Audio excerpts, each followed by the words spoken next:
आरव एक मछुआरे के साथ समुद्र में गया था। मौसम साफ था, हवा हल्की चल रही थी और किसी को अंदाजा नहीं था कि कुछ ही घंटों में सब कुछ बदल जाएगा। अचानक तेज हवाएं चलने लगीं, बादल घिर आए और समुद्र ने अपना रौद्र रूप दिखाना शुरू कर दिया। ऊंची ऊंची लहरें नाव को खिलौने की तरह उछाल रही थीं। एक जोरदार लहर आई और नाव पलट गई। आरव को कुछ समझने का मौका भी नहीं मिला। ठंडा नमकीन पानी उसके मुंह में भर गया। उसने पूरी ताकत से तैरने की कोशिश की। मछुआरा कहीं दिखाई नहीं दे रहा था। कुछ देर बाद आरव ने देखा कि नाव का एक टूटा हुआ हिस्सा पानी पर तैर रहा है। उसने जैसे तैसे उसे पकड़ लिया। वही टूटा हुआ लकड़ी का टुकड़ा अब उसकी जिंदगी का एकमात्र सहारा था। आसमान में अंधेरा छा चुका था। बारिश थम चुकी थी, लेकिन लहरें अब भी उग्र थीं। आरव का शरीर कांप रहा था, ठंड से भी और डर से भी।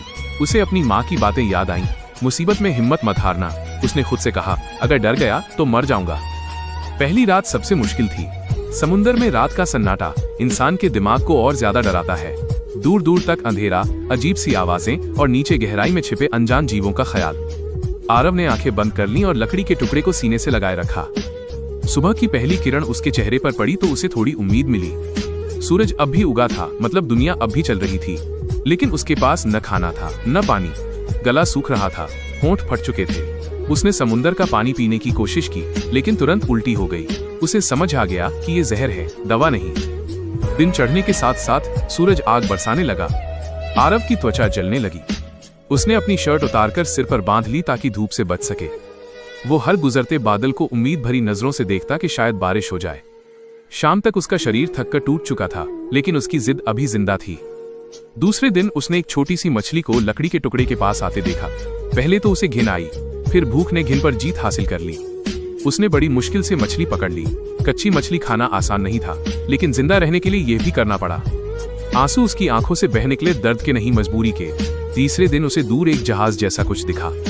उसने पूरी ताकत से हाथ हिलाए, चिल्लाया, लेकिन आवाज लहरों में खो गई। जहाज धीरे धीरे नजर से ओझल हो गया। उस पल उसका दिल टूट गया। उसने समुद्र को गुस्से से देखा और चिल्लाया, अगर मारना ही है तो अभी मार दे। लेकिन समुद्र खामोश रहा। चौथे और पांचवें दिन आरव की हालत और बिगड़ गई। शरीर कमजोर, आंखें सूनी, लेकिन मन अब भी हार मानने को तैयार नहीं था।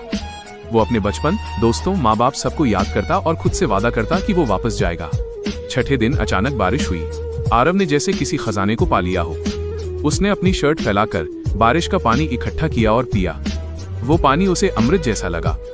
उस दिन पहली बार उसने मुस्कुराने की कोशिश की। सातवें दिन समुद्र शांत था। लहरें धीमी थीं, आसमान साफ था। अचानक उसे हेलीकॉप्टर की आवाज सुनाई दी। पहले तो उसे लगा कि ये उसका भ्रम है, लेकिन आवाज तेज होती गई। उसने पूरी ताकत से हाथ हिलाए, लकड़ी के टुकड़े को घुमाया।